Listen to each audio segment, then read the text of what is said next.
여러분, 여러분들은 아버지의 나라가 임하게 하소서라는 것이 무엇을 구하는 건지 아십니까? 어떻게 그동안 이게 무슨 기도인지를 알고 기도하셨습니까?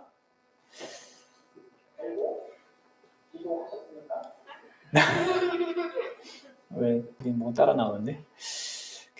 여러분들 솔직히 저도 너무 이제 목사로서 좀 이렇게 부끄러운 얘기지만 이번에 이렇게 그 말씀을 준비하면서 이 내용이 정말 이거였구나, 막연하게 알고 있었던 게 좀 명확하게 이해가 되어서 너무 감사했고, 우리 지체들도 오늘 말씀을 통해서 이 내용을 좀 더 명확하게 잘 좀 알게 되는, 그리고 바르게 하나님께 기도하게 되는 그런 시간 되었으면 좋겠어요.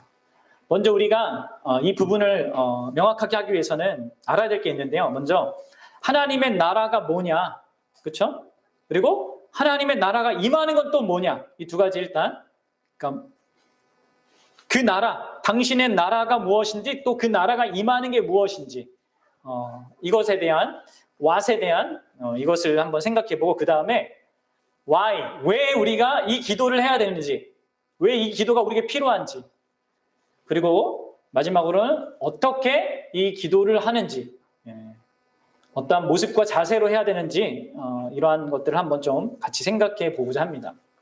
그래서 여러분들 정신을 반짝 차리고 같이 생각해 볼게요. 말씀 들어봅시다. 사실 이 하나님의 나라가 뭐냐? 이 하나님의 나라가 좀 상당히 쉽지 않은 개념이기도 합니다. 그러나 어떤 의미에서 성경에서 가장 중요한 주제이기도 해요. 바로 구약과 신약 전체가 이 하나님의 나라라고 하는 것에 이렇게 묶여 있을 정도로 이 하나님의 나라라는 이 개념은 상당히 성경에서 중요한 거예요. 우리가 그 하나님의 나라에 대한 이야기를 아마 그동안 많이 못 들어봤을 텐데, 사실 이제 신학자들은 많이 이야기를 하거든요. 많이 이야기를 하고, 또 우리 보수적인 교단 말고 이제 진보적인 그런 교단들 있잖아요. 기장 측이나 이런 사회 운동 많이 하고, 이 사회에 뭔가 공의와 어떤 사회 정의를 부르짖는 그런 기독교 집단들이 좀 있는데, 약간 이제 좌쪽에 있는 분이라고, 좌쪽에 있는 분이라고 하죠. 사람들이라고 하죠. 어쨌든 그들이 하나님 나라를 주장하면서 사회 운동이나 사회 악한 구조나 이런 것들을 바꾸기 위해서 막 애쓰는 그런 역할을 한단 말이에요. 그런 쪽에 있는 사람들은 또 많이 들어봤어요. 근데 이제 보수적인 교단에 있는 사람들은 하나님의 나라를 많이 못 들어봤습니다. 그냥 이렇게 한번 주기도문에서 듣고 이제 넘어가는 정도예요. 그러면 도대체 여러분들 이 하나님의 나라, 그러니까 지금 보수 쪽에 있는 교회들도 많이 오해하고 있고, 전혀 관심 없이 살아가니까, 또 진보적인 그 기독교 집단에 있는 사람들도 좀 오해하고 있는, 그러니까 이 하나님의 나라를 이 세상을 병역시키는 걸 생각한단 말이에요. 그런 의미가 아닌데, 어쨌든 이렇게 우리가 오해하고 있고 또 우리가 무시하고 있는 이 하나님의 나라에 대한 이해를요, 우리가 분명히 해야 되는데요. 그럼 하나님 나라가 도대체 뭐냐? 여러분들 성경에는 사실 하나님과 우리의 관계를 묘사하는 다양한 개념들이 있습니다. 그렇죠? 그래서 하나님을 창조주라고 하고, 우리는 뭐예요? 피조물. 그러니까 창조주와 피조물 관계로 이렇게 얘기하기도 하고요. 또 하나님을 목자라고 말하고, 우리는 뭐라고 합니까? 양이라고 해요. 또 하나님을 아버지라고 하고, 또 우리를 자녀라고 하고, 하나님을 신랑이라고 하고, 우리를 신부라. 이렇게 여러 가지 은유를 통하여서 하나님과 우리의 관계를 설명한단 말이에요. 그런데 이 가운데 이 하나님의 나라라는 개념은요, 좀 더 포괄적인 개념입니다. 그러니까 하나님과 우리의 관계도 설명하면서 또 이 세상의 모든 존재하는 것들, 만물과의 관계를 다 포괄해서 말하는 중요한 은유입니다. 그렇다면 여러분들, 하나님의 나라를 이해하려면 먼저 나라라는 개념을 여러분들이 잘 정리를 해야 됩니다. 그럼 나라가 존재하기 위해서는, 여러분 배웠죠? 좋은 중고등학교를 다녔으면 나라가 존재하기 위해서는 뭐가 필요합니까? 나라의 3대 요소 있잖아요. 뭐요? 땅, 영토, 그리고 백성, 국민, 그리고 법. 법이라고도 얘기할 수 있지만 뭐라고 해요, 그거를? 원영준이? 주권. 주권, 그리고 국민, 영토 이렇게 세 가지가 나라의 그 형성 요소입니다. 이 세 가지 중에 한 가지가 없으면 완전한 의미에서 나라가 될 수가 없어요. 그리고 이 세 가지 중에서 가장 결정적으로 중요한 게 뭘까요? 뭐예요? 네, 주권입니다. 주권. 주권을 잃으면 나라를 잃은 게 되죠. 그래서 여러분들 우리나라가 일본에게 그 주권을 빼앗겼을 그 시기가 있지 않았습니까? 분명히 나라도 그때 백성도 있었고 땅도 있었는데 주권을 잃어버렸어요. 그래서 우리가 그 일본의 그런 속국이 되어서 일제 치하 시대를 그렇게 살지 않았습니까?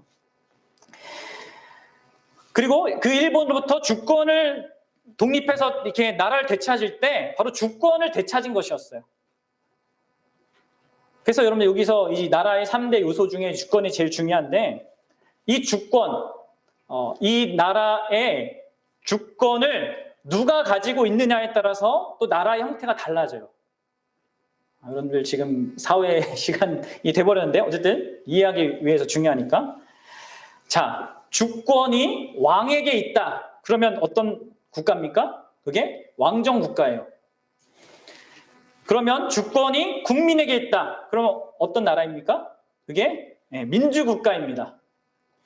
그리고 주권이 소수 귀족에게 있다. 그러면 그건 귀족 국가입니다. 그렇죠? 이렇게 주권이 누구에게 있냐? 왕에게 있나? 귀족, 소수 엘리트 계층에게 있나? 아니면 다수의 국민들에게 있냐에 따라서 이렇게 나라의 그 어떤 내용이 달라진단 말이에요. 그래서 여러분들 우리나라 헌법 1조를 보면 이렇게 나와 있어요.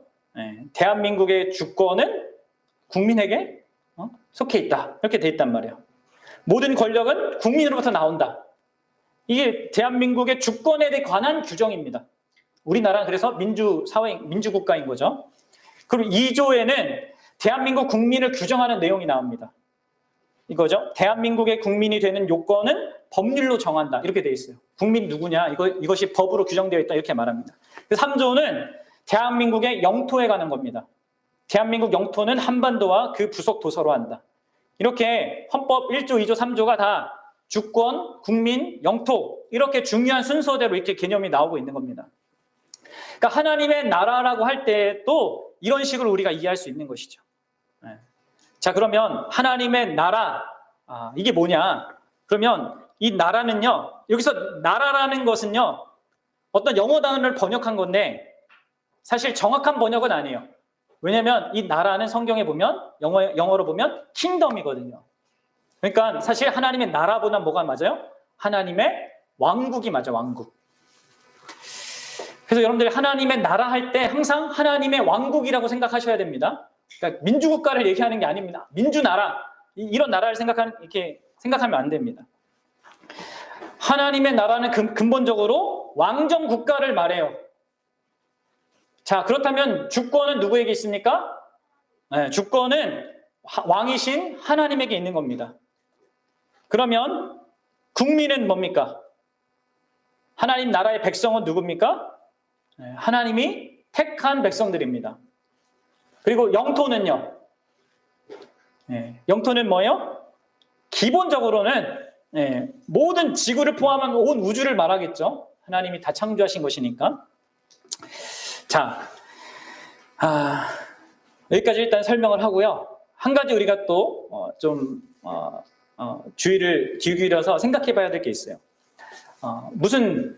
어떤 부분이냐면 바로 주권에 대한 이해예요, 주권. 그럼 주권은 도대체 뭐예요? 주권. 제가 간단하게 설명하긴 했지만 사실 이게 막 책 한 권으로 막 책이 여러 권 나올 정도로 사실 이 개념을 이 역사 가운데 어떻게 사람들이 이해해 왔고 지금 정립되었는가를 이렇게 설명하는데도 엄청나게 어렵더라고요, 이게. 그런데 가장 간단하게 그냥 얘기하면 이겁니다. 대외적으로는 독립성을 갖고 있고 대내적으로는 국가의 의사결정을 최종적으로 결정하는 최상위 권위, 권력, 이것을 말합니다. 주권이라는 게.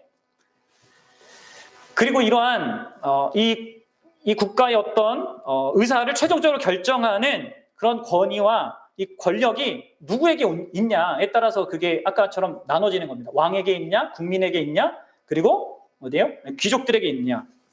그리고 이런 이 민주사회에서는, 우리 민주국가에서는 이 주권이 입법권과 행정권 그리고 사법권 이렇게 나눠져 있어요. 세 개로 분립되어 있잖아요. 그렇죠? 그래서 삼권 분립이라고 이렇게 얘기하잖아요. 그래서 법을 만드는 권한을 입법부가 가져가고, 그리고 법을 어떤 것들을 지키도록 관리하고 감독하는 거를 행정부가 가져가고, 그리고 분쟁이 발생할 때 그 재판을 통하여서 법 질서를 유지하는 그 권한을 사법부가 가져가는 겁니다. 그러니까 우리 민주국가에서는 주권이 국민에게 있고, 이 주권은 국민들이 대표로 뽑은 그런 국회의원이나 대통령이 이게 실행을 하는 거죠. 입법권은 아까 얘기했듯이 국회로 위임하고, 행정권은 정부에게 위임하고, 사법권은 법원에 이렇게 위임해서 이 나라를 이렇게 다스리도록 하는 겁니다. 이게 이제 기본적으로 우리나라의 그런 시스템이에요. 그리고 오늘날 대부분의 나라가 취하고 있는 거죠. 그런데 왕국, 킹덤에서는요, 이 3권 있잖아. 법을 만들고, 법을 집행하고, 거기에 대한 재판을 하는 것을 다 누가 하겠습니까? 네? 바로 왕이 하는 거죠. 하나님께서 바로 이 모든 것을 하는 겁니다. 하나님이 입법자이시고, 하나님이 통치자이시고, 하나님이 그것을 어길 때 그거에 따라 결과를 물으시는 재판관이라는 거예요. 이것이 하나님 나라의, 하나님의 왕국의 중요한 그런 내용이에요. 이해 가십니까? 그래서 여러분들, 이러한 하나님이 왕이 되셔서 모든 것을 주관하시는 그런 하나님의 통치를 받는 자들을 하나님의 백성이라고 하는 겁니다. 하나님의 주권에 복종하는 자들, 하나님의 입법권을 인정하고, 하나님의 통치권을 인정하고, 하나님의 재판권을 인정하는 자들이 하나님의 백성이라고 하는 겁니다. 여러분 이해가 되십니까? 그럼 여러분들, 하나님의 그 나라의 영토는 어디라고요? 네. 기본적으로는 온 세상이지만, 사실 어떤 특정한 지역으로 성경은 말하기보다는 하나님의 이런 통치를 받는 백성들을 사실 성경은 말해요. 그러니까 이 땅에는 이 지형으로 나눌 수 없는 우리 인간의 상태가 있단 말이에요. 어떤 사람들은 이런 하나님을 인정하지 않는 사람들이 있죠. 그리고 어떤 사람들은 이런 하나님의 주권을 인정한 사람들이 있습니다. 그러니까 사람으로 나눠지는 거예요. 그래서 여러분들, 엄밀한 의미에서 하나님 나라의 영토는 바로 하나님의 백성인 거예요. 이해가 되십니까? 그래서 여러분들, 예수님이 이런 말씀을 하셨어요. 잘 들어보세요. 누가복음 17장 20에서 21절인데 잘 들어보시죠. 바리새인들이 하나님의 나라가 어느 때 임하니까 묻거늘 예수께서 대답하여 이르시되 하나님의 나라는 볼 수 있게 임하는 것이 아니요. 자, 볼 수 있게 임하지 않는다고 합니다. 또 여기 있다 저기 있다고도 못하리니 하나님의 나라는 너희 안에 있느니라. 자, 지금 예수님이 하나님 나라가 어디 있다고 얘기해요? 너희 안에 있다, 이렇게 얘기합니다. 그러니까 여러분들, 정리하면 하나님의 나라, 하나님의 왕국은 하나님의 주권을 인정하고 그 주권적인 통치를 기뻐하는 하나님의 백성들, 이것이 하나님의 나라입니다. 이해가 되세요? 하나님 나라가 뭐라고요? 하나님의 주권을 인정하고 그 주권적인 통치를 기뻐하며 순종하고자 하는 하나님의 백성들이 하나님의 나라인 거예요. 이해되시죠? 근데 여기서 하나님의 나라에서 가장 중요한 건 뭐라고요? 그 통치를 받는 우리가 아니라 왕입니다. 하나님 자신입니다. 그분의 주권, 그분의 다스림.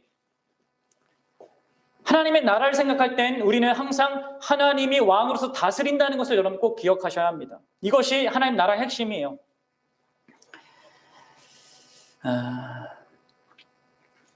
자,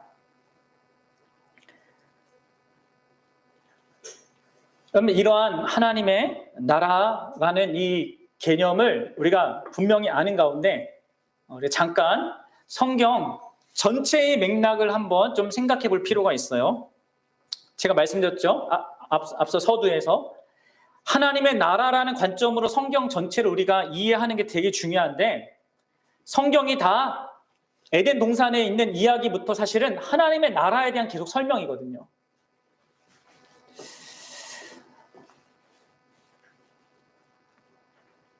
에덴 동산에서 우리는 하나님의 나라, 왕국이 어떤 모습인지를 이렇게 유추해 볼 수 있습니다. 그곳에서 하나님의 말씀이 바로 하나님의 절대 주권적인 통치권을 말하는 거예요.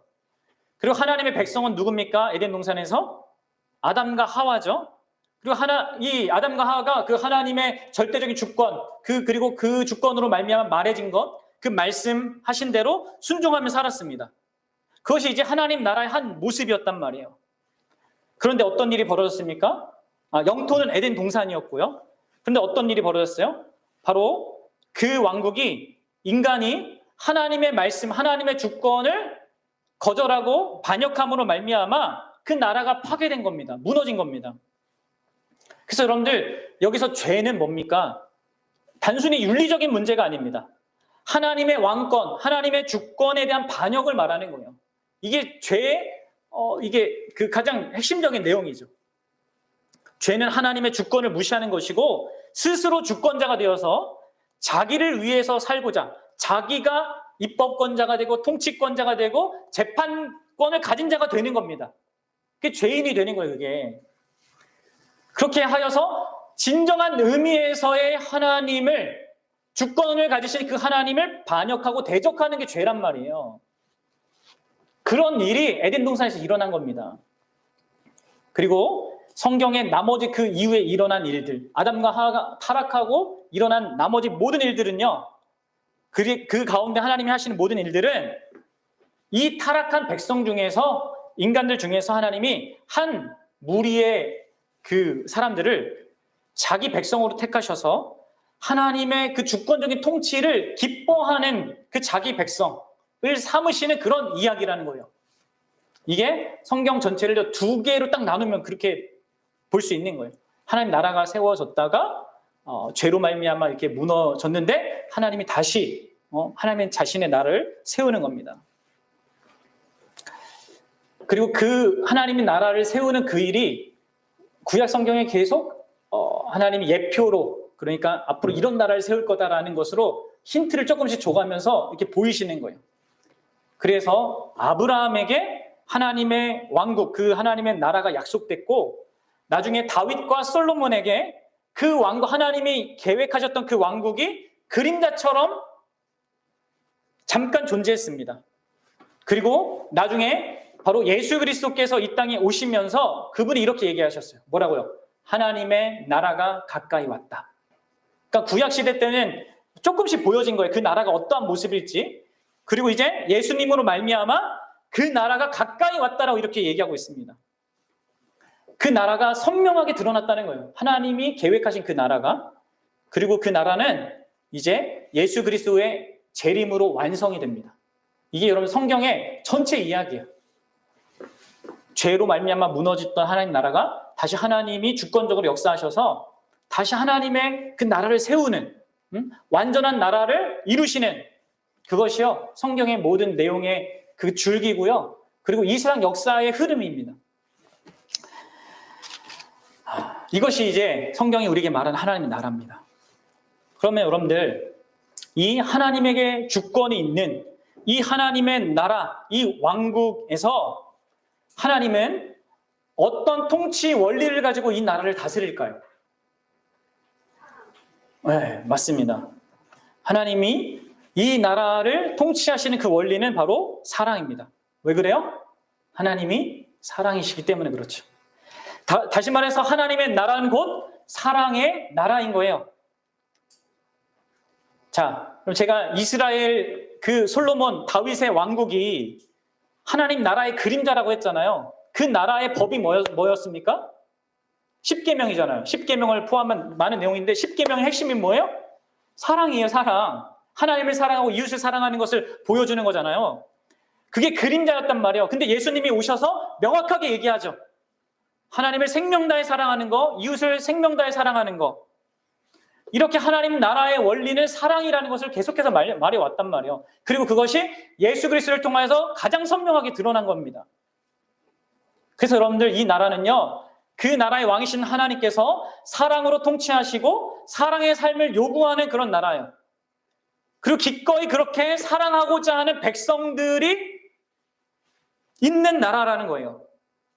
그리고 이 나라의 어떤 사랑의 이 관계를 위협하거나 해를 가하는 그런 자들이 심판받는 나라입니다. 심판받아서 그 나라에서 쫓겨나가는, 이게 하나님 나라입니다. 그러면 여러분들, 교회는 뭡니까? 네. 교회랑 하나님 나라의 관계는 뭘까요? 교회는 바로 그러한 하나님의 나라, 하나님의 왕국을 이 땅에 시연하고 드러내 보이는 통로입니다. 그러니까 교회가 하나님 나라 자체는 아니에요. 하나님 나라는 더 큰 개념입니다. 그렇죠? 모든 세상, 온 믿는 사람들, 그리고 앞으로 이루어질 그 나라까지 포함한 상당히 큰 개념이고요. 교회는 그것의 한 부분으로서, 마치 그것의 한 작은 창문으로서 그 나라가 어떠한 나라인지를 보여주는 곳이라는 거예요. 그러나 분명히 교회도 하나님 나라에 속해 있긴 하죠. 하나님 나라의 한 부분이니까. 그럼 여러분들, 이 교회에는요, 결국 무엇이 우리 교회를 통치해야 됩니까? 바로 하나님의 그 사랑이, 하나님이 이 우리 교회에 하나님의 사랑이 이렇게 중심에 있어야 된다는 거예요. 여기서 사랑이 중심에 있다라는 것은 사랑이라는 가치가 중심에 있다는 게 아닙니다. 그냥 우리끼리 서로 잘해주고 도와주고 아껴주고 하자, 이런 얘기가 아닙니다. 이 사랑이 중심이다라는 이 말은요, 곧 하나님이 중심이다라는 말이에요. 그렇죠? 왜요? 사랑이란 그 개념이 우리가 가진 사랑의 개념으로 우리가 사랑을 이해할 게 아니라 하나님이 사랑이니까. 그렇죠? 하나님이 사랑이라는 것을 규정하는 분이세요. 그래서 그 하나님을 중심으로 하는 곳, 그것이 바로 교회가 되어야 한다는 거예요. 그리고 그 이야기는, 하나님이 중심이 된다는 그 이야기는 또 다른 말로 뭡니까? 하나님 자기 자신을 가장 선명하게 드러내는 하나님의 아들이신 예수 그리스도가 중심이 된다는 거예요. 그러니까 사랑이라는 것의 개념, 사랑이 중심, 통치 원리가 된다는 그 개념에는 더 정확히 얘기하면 예수님이 중심이 되는 그런 나라, 그것을 하나님의 나라라고 하는 거예요. 하나님이 중심이 되고 예수 그리스도가 중심이 되는 거. 그래서 여러분들, 예수님이 우리에게 이렇게 얘기하셨어요.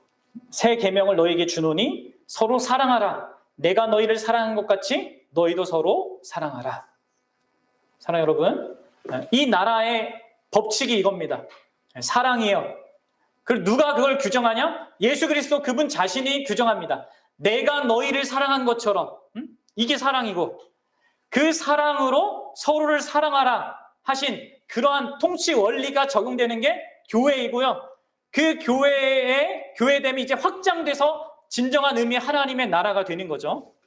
그래서 여러분들, 이게 이제 하나님의 나라라면 우리가 하나님의 나라가 임하기를 구하는 그 기도는 뭡니까?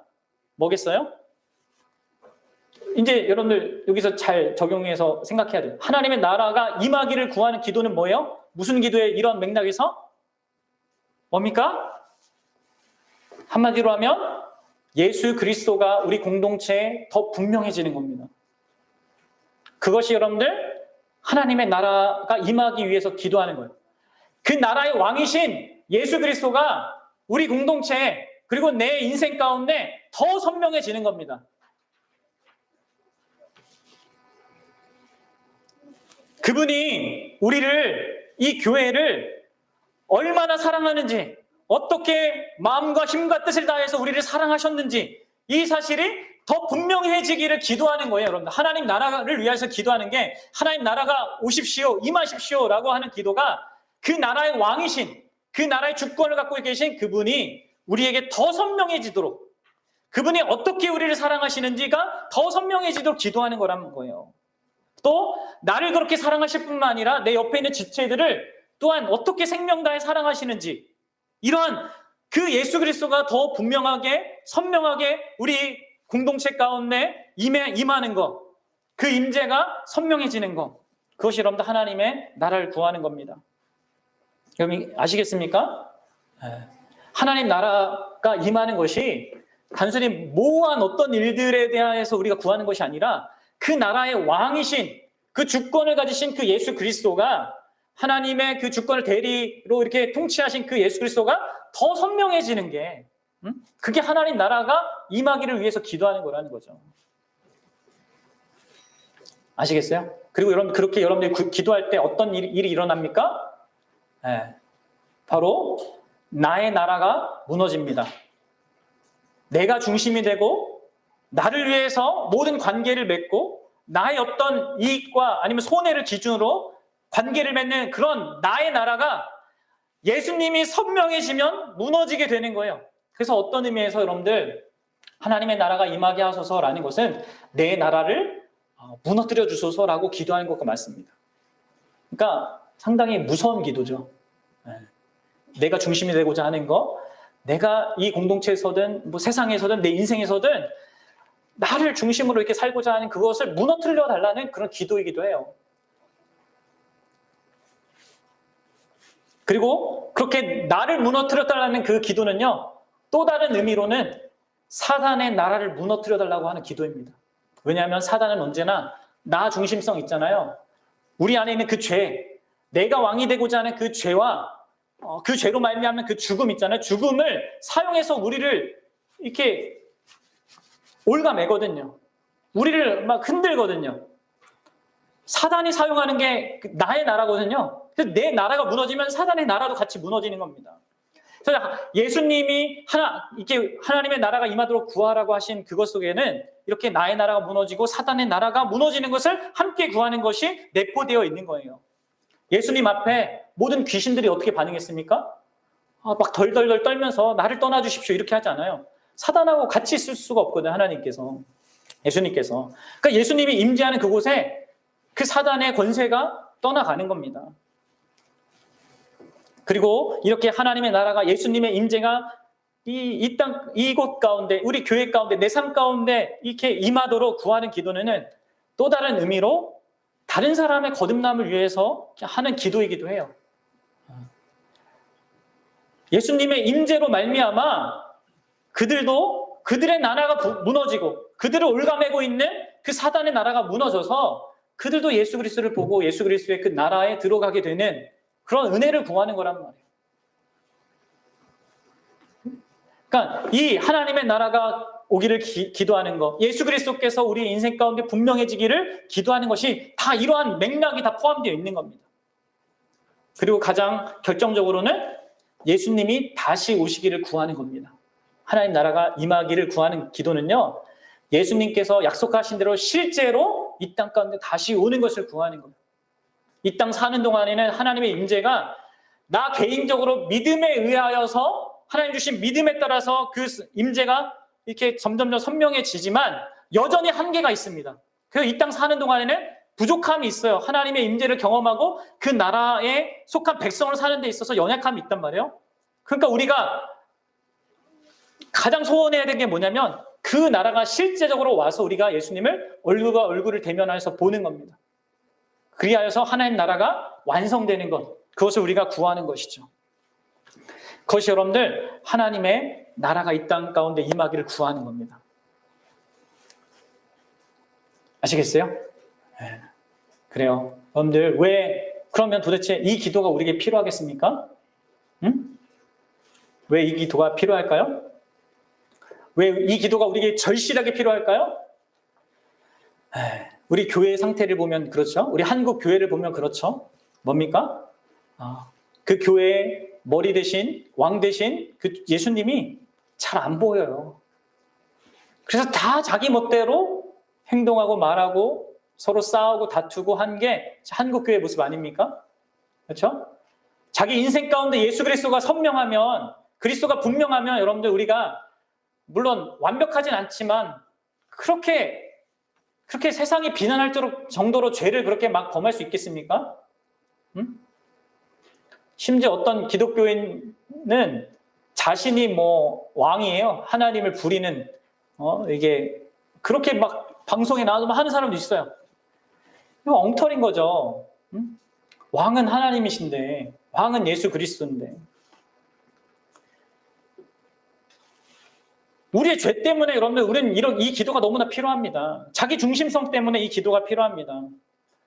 교회 관계를 맺어도 항상 자기를 기준으로 관계를 맺기 때문에 이 기도가 필요한 것이죠. 우리의 삶에 너무 이게 흐릿하기 때문에 이 기도가 필요합니다. 그리고 우리 스스로 정말 하나님이 도우시지 않으면 이 하나님의 나라를 우리가 정말 받아서 누리고 그 안에 살아가기가 불가능하기 때문에 이 기도가 필요합니다. 하나님께서 정말 자신의 영광을 보여주셔야지만, 자신의 임재를 명확하게 드러내 주셔야지만 우리가 우리 자신을 부인할 수 있고요.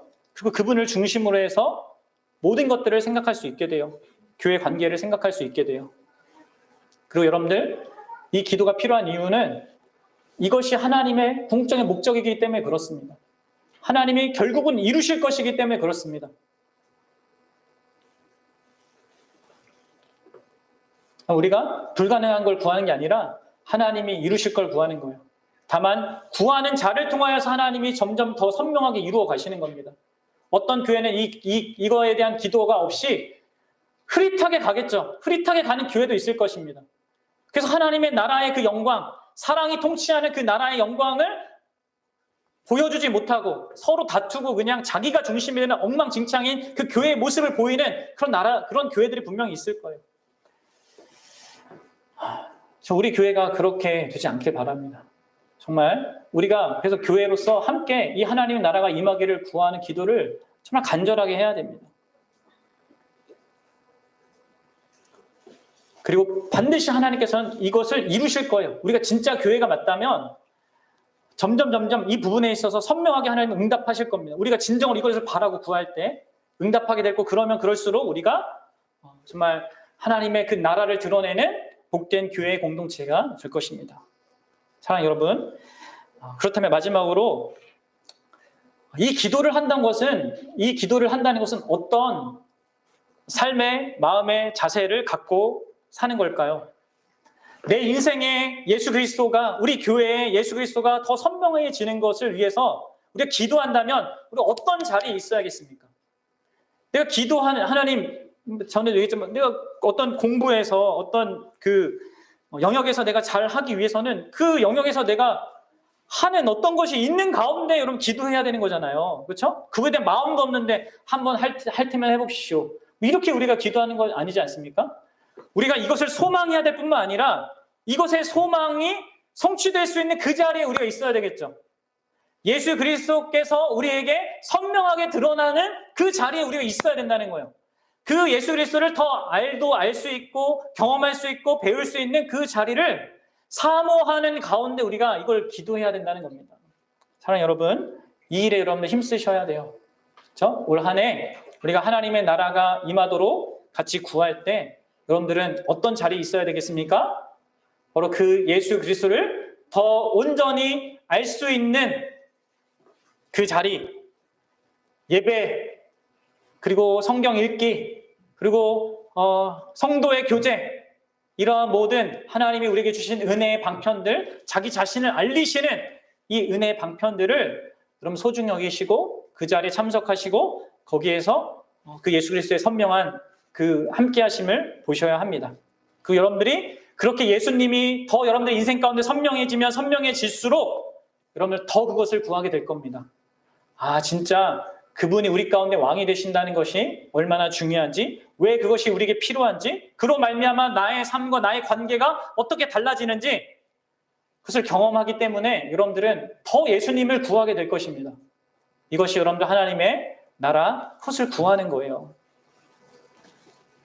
그리고 여러분들 그 일은 예수님이 재림하실 때 완성된다고 했죠. 그 얘기는 그 전까지는 그것이 완전하지는 않다는 것. 그것을 또한 기억하십시오. 그 얘기는 뭡니까? 우리 교회 안에 여전히 내가 왕이 되어서 서로 대하는, 그로 말미암아 나타나는 분쟁과 어려움과 그런 문제들이 분명히 또한 있을 것을 여러분 예상하셔야 됩니다. 그게 이상한 게 아닙니다. 우리가 죄인인 이상 어쩔 수 없어요. 그러나 분명한 것은 그런 일들을 통해서도 예수님은 자신이 왕이라는 것을 드러내실 거예요. 그리고 그것을 믿는 사람들은요, 그 왕의 통치를 받고 그런 상황 속에서도 교회가 예수님 때문에 묶여 있고 예수님 때문에 우리가 서로를 사랑해야 되는 거구나 라는 것에 대한 이해로 관계를 정립하게 되게 될 겁니다. 어떤 사람들은 교회가 이 모양이니까 떠나가야지. 교회는 역시 답이 없어. 나 혼자 예수님 믿어야지. 이렇게 막 나갈 수 있겠죠? 근데 여러분들, 이렇게 나가는 거는 큰 착각을 하는 거고, 큰 오해를 하는 겁니다. 교회는요, 예수 그리스도가 왕이라는 것, 예수 그리스도 때문에 우리가 묶여 있다는 것, 이것이 경험되어지는 곳이에요. 그리고 그 얘기는 앞서도 말한 대로 우리끼리 우리가 드러내는 죄 때문에 문제가 일어날 수 있다는 얘기입니다. 그러나 그 문제가 전부가 아닌 게 교회예요. 그 문제를 해결하러 오셨고 또 앞으로 완전히 해결하실 그 예수님이 주인 되신 곳이 교회란 말이에요. 그렇게 여러분들이 교회를 이해하시고 하나님의 나라를 이해하셨으면 좋겠습니다. 하나님의 나라가 오기를 간절히 구하는 저와 여러분들 되시기를 주님의 이름으로 축복합니다. 우리 같이 기도합시다.